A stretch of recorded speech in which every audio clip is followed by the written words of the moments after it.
कक्षा 7वीं कक्षा हिंदी झांसी की रानी।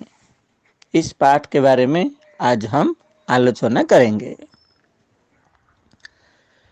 हे हिम्मत तो निकल आगे। घोड़े पर सवार एक बालक ने अपने पीछे घोड़े पर आती एक बालिका से कहा। उसके स्वर में चुनौती थी। चुनौती मतलब ललकार, जाको इंग्लिश रे आमे कहूचे चैलेंज। अच्छा, तो यह बात, दौड़ाओ घोड़ा। अपने घोड़े पर जमकर बैठते हुए बालिका ने चुनौती स्वीकार की। दोनों घोड़े हवा से बातें करने लगे। थोड़ी देर में ही बालिका ने अपने साथी को जा पकड़ा। बराबर आते हुए बोली, अब बोलो और देखो हिम्मत। यह कहते कहते वह तेजी से आगे निकल गई। फिर तो उसने इतनी तेज घोड़ा दौड़ाया कि केवल धूल ही धूल दिखाई दी। घोड़ा और सवार नहीं। फिर भी बालक ने पीछा नहीं छोड़ा।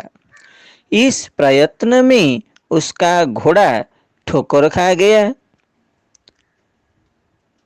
और वह धम से नीचे जा गिरा। बालक चिल्लाया, मनु, मैं मरा। अरे यह क्या? बालिका ने घोड़ा मोड़ दिया और वह बालक के पास जा पहुंची। फिर उसने बालक को उठाकर अपने घोड़े पर बैठाया और घर की ओर चल दी।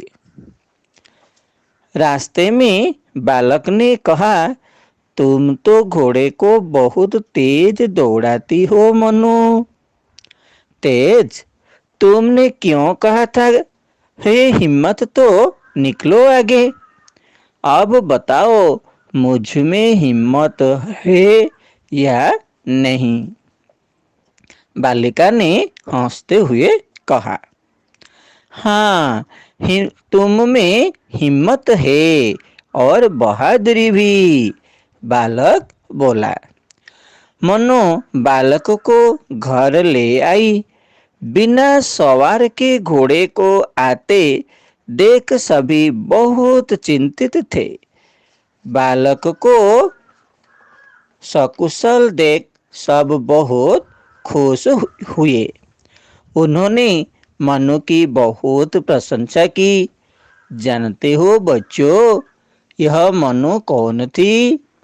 यह थी मोरपंत तांबे की बेटी, जो आगे चलकर झांसी की रानी लक्ष्मीबाई के नाम से प्रसिद्ध हुई।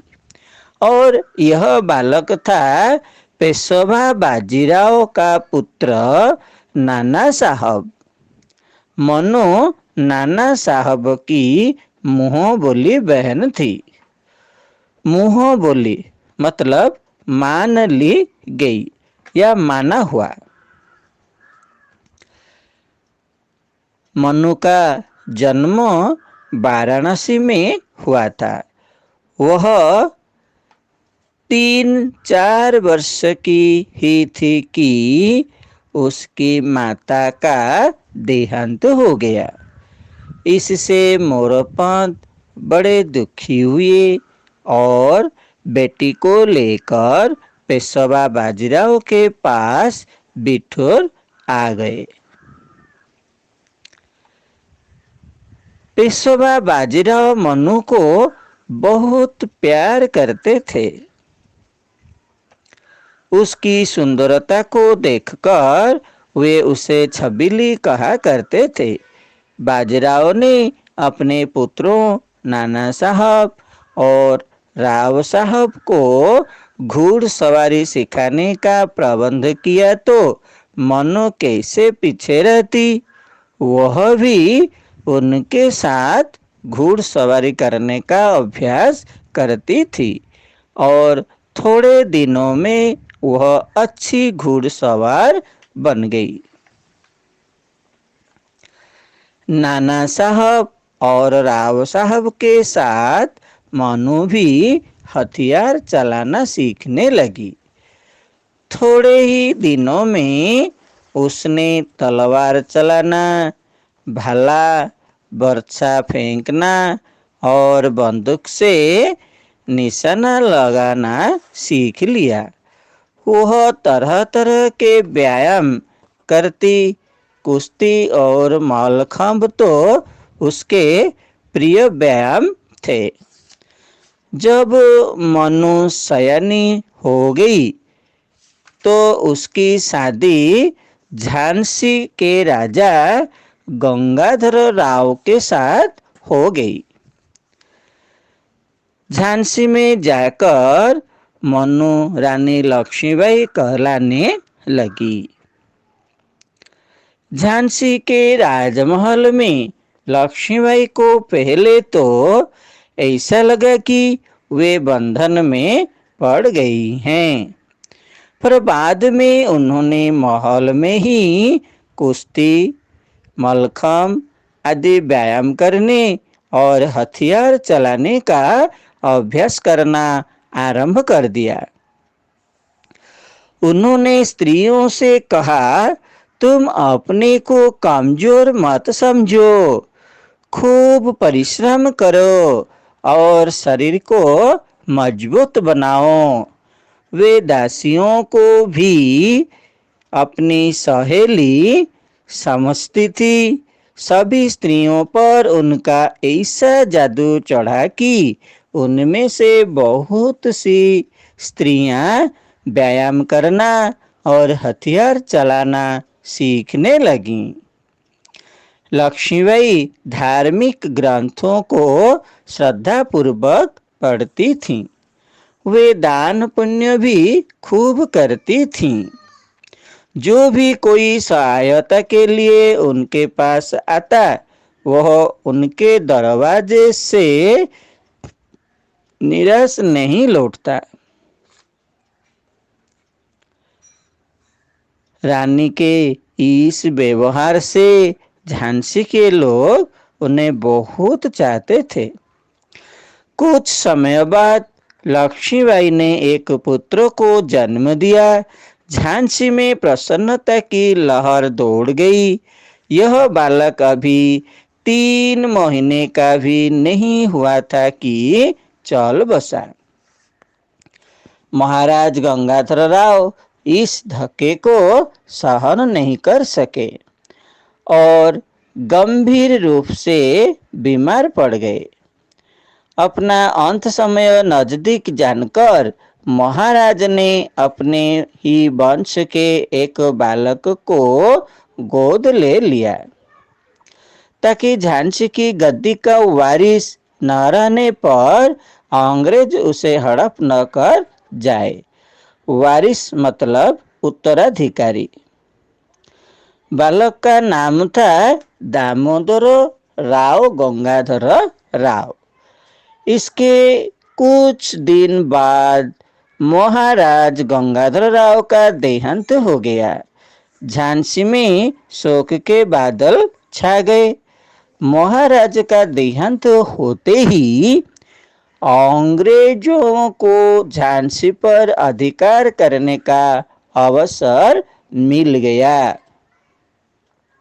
उन्होंने महाराज द्वारा गोद लिए बालक को उनका वारिस स्वीकार नहीं किया और झांसी को अपने राज्य में मिला लिया। सन 1857 में देश में जगह जगह अंग्रेजों के खिलाफ विद्रोह शुरू हो गया था। कानपुर विद्रोहियों का गढ़ था। नाना साहब उनके नेता थे। कानपुर से विद्रोह की लहरें झांसी तक आ पहुंची। झांसी की छावनी माने पड़ाव अर्थात छावनी। झांसी की छावनी के सिपाहियों ने अपने कुछ अंग्रेजों अफसरों को मार डाला। यह देख बच्चे खुचे अंग्रेजों ने अपने बाल बच्चों को रानी के पास भेज दिया। पर जब शहर में भी विद्रोह फैल गया तब वे अपने स्त्री बच्चों को लेकर किले में चले गए। विद्रोहियों ने किला घेर लिया। किला मतलब दुर्ग। तब अंग्रेजों ने किला छोड़ने का निश्चय कर लिया। जैसे ही वे बाहर आए सिपाही उन पर टूट पड़े। टूट पड़े मतलब अचानक आक्रमण किए अर्थात हठात आक्रमण करिवा। टूट पड़े और उन्हें मार डाला। महारानी को जब इस घटना का पता चला तो उन्हें बड़ा दुख हुआ। अब रानी ने झांसी का शासन संभाल लिया। लगभग 10 महीने तक रानी लक्ष्मीबाई ने झांसी पर राज किया। एटा मन रखिबा 10 मास रानी लक्ष्मीबाई कौन करथिले ना झांसी उपरे राजत्व करथिले। अंग्रेजों के मन में यह बात बैठ गई थी कि रानी लक्ष्मीबाई विद्रोहियों से मिली हुई हैं। अतः उन्होंने अपने अनुभवी सेनापति हायरोज को झांसी पर आक्रमण करने भेजा। हायरोज ने एक विशाल सेना लेकर झांसी पर आक्रमण कर दिया। अंग्रेजों के इस आक्रमण से लक्ष्मीबाई घबराई नहीं। 2-4 दिनों में ही उन्होंने अंग्रेजों का सामना करने का प्रबंध कर लिया। उनकी प्रजा और सेना ने उनका पूरा पूरा साथ दिया। वे स्वयं घोड़े पर सवार होकर स्वयं युद्ध की तैयारियों को देखती थीं।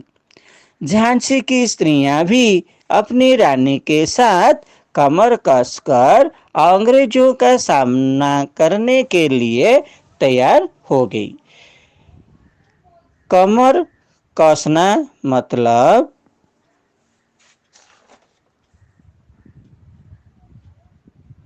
किसी काम के लिए तैयार होना। भीषण युद्ध आरंभ हो गया।